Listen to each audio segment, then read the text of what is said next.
The end of the school year is notorious for bombarding students with choices and the pressures to make decisions. What do I wear to prom? Should I study more for my final? Where am I going to college? What am I doing over the summer? There's also a choice you make each and every day that dramatically impacts your future and the future of others. It seems like such a small, inconsequential moment, but in fact, it's life-changing every single time you do it. That choice is distracted driving. How many letters? 5 letters.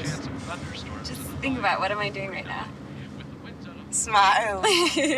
Smile? Uh-huh. This is so easy.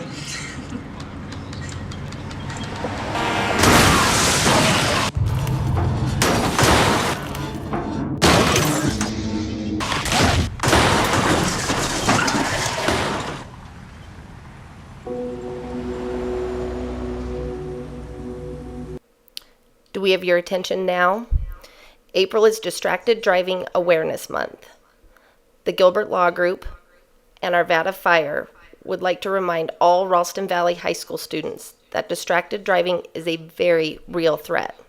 With prom and graduation celebrations just around the corner, it's a perfect opportunity to remind us all that a momentary decision to divert your attention is certainly not worth a lifetime of anguish for all those involved. Now, we could rattle off all of the facts and statistics about the number of injuries and deaths caused by distracted driving, but we know that has little impact on you. The facts we will remind you of are the harsh realities from real people. Let me tell you about Donovan. He was my teammate. He was my son. He was a classmate. He was my best friend. He was my boyfriend. My son was my baby boy. And we were driving home. We were just kids having fun. I was going over the speed limit excessively, and we were blaring the music up really loud. And I noticed that we were going pretty fast, and it was causing the car to swerve back and forth. And we were like making fun of her, telling her like, can't you keep the car like in a straight line? My response was, oh, like this? And I jerked the wheel back and forth. And the next thing I know, I just see a tree coming at us. I remember like all the sounds of like the car crashing.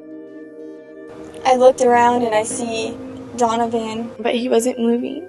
So I sat with Danica, kept telling her, I think Donovan's dead. Donovan's dead. When we walked up, that's what he first said, is Donovan didn't make it. Not my son. Not my boy. And I think that was one of the most painful things to experience, was hearing a mother's cry about her son. And all simply because of something that was so preventable. We were just going home. Speed wasn't really a factor. Before we knew it, like in a matter of seconds, we lost our best friend. And all 3 of us in the back could have said put our seatbelts on or told Danica to drive safe, but so I feel like we were all at fault. Like I wanted to say, hey guys, maybe we should slow down and put on our seatbelts, but that's not really, like I didn't want to feel like, oh, he's a little scared baby. I wasn't driving, but my life was affected. You never know what's going to happen. You're not invincible. He had it all. He had it all put all together. But he made a bad decision. And in the blink of an eye, he lost all that. And that was it. That's all it took. You just have to think in your head, if I do this, it could mess up my life totally, because I can get in a crash, and I'd have to live with the consequences the rest of my life.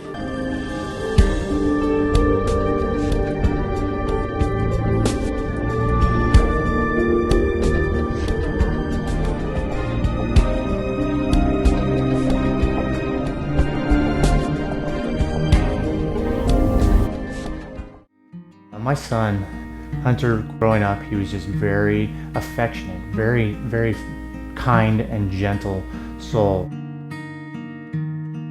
He was an amazing kid. He was well behaved. On August 9th, 2009, we were driving home and my cell phone rang, and it was our son, Jaden. And he said, Mom, somebody here needs to talk to you. And it was my captain at work, and he told me that Hunter had been in an accident. And I asked him, where was he? And he said he was at the corners. Hunter was a passenger in a car that was driven by a 17-year-old boy who had his provisional license for a very short time. They were on a windy mountain road, and as teenage boys do, they were egging him on to drift around a corner. So He tried to drift around a corner, lost control. And spun around and hit a tree, unfortunately right on the passenger side, right in Hunter's seat. And he was killed instantly.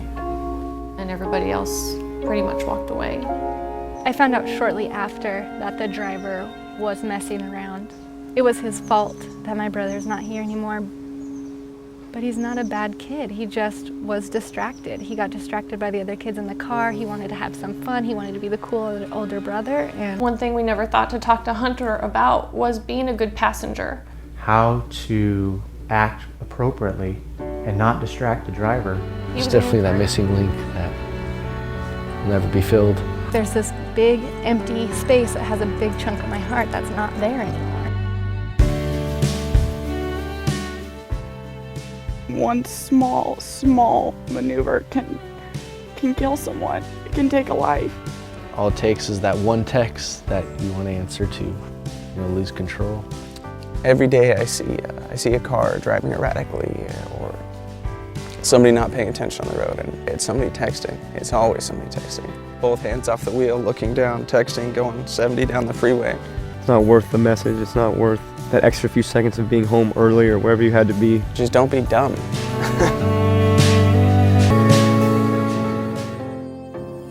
I just remember sitting at home thinking to myself, it's like, I have no one.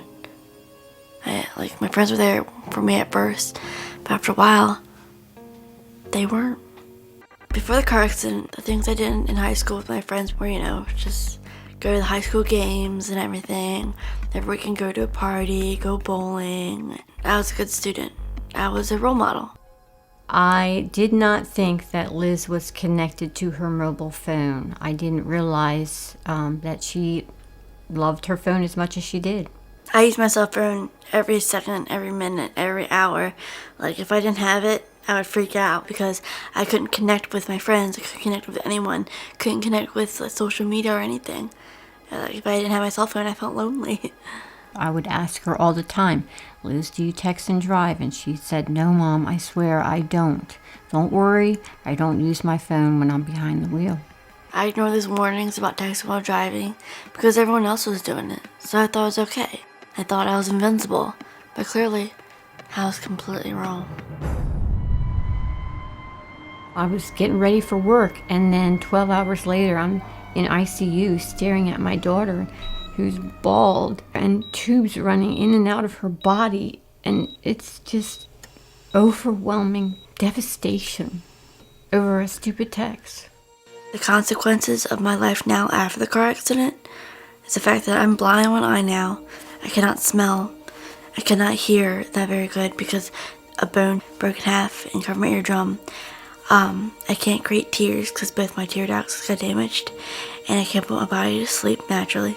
I take medicine and go to sleep. The hardest part about my life after the car accident was the fact that I was alone. Everyone was away at college. I wasn't. I couldn't drive. I couldn't go to college. My friends were there for me at first, but after a while, they weren't. They got tired of me. They got tired of all my problems. If you get a text, don't look at it. It's not worth it. Amanda Clark. Nice, honest, caring, trustworthy. Who needs friends, compassion, love. Who feels anger and compassion. Who fears death and being alone.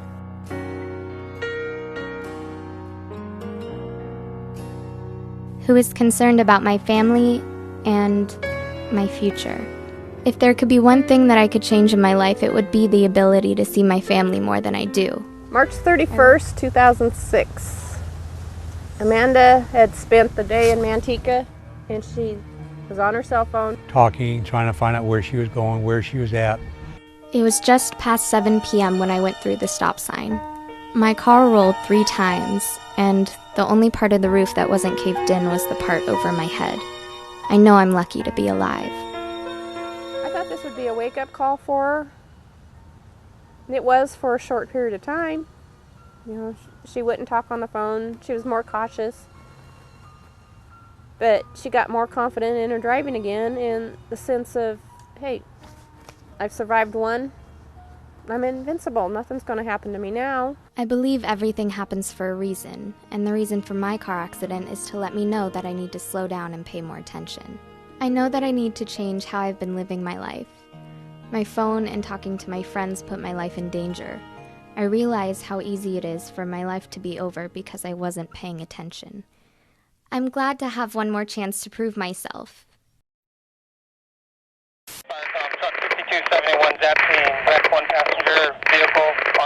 On April 1st, 2007, we received an emergency response call. Upon arrival, we found a car that had gone over the embankment and a person pinned inside.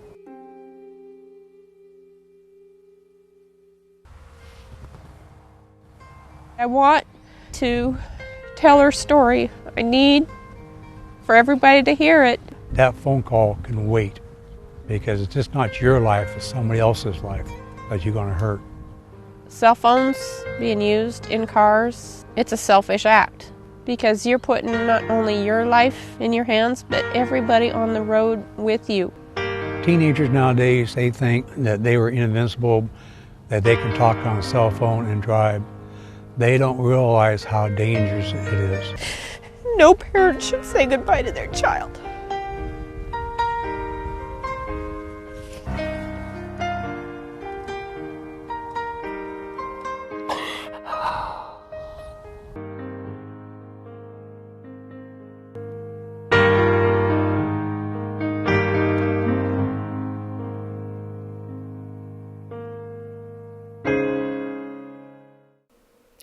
Courtesy of the Colorado State Patrol and Arvada Fire Station 7, a vehicle involved in a distracted driving accident has been displayed in front of the school. The injuries to the occupants are too graphic to exhibit. Remember, it is a choice, a simple decision that is 100% yours.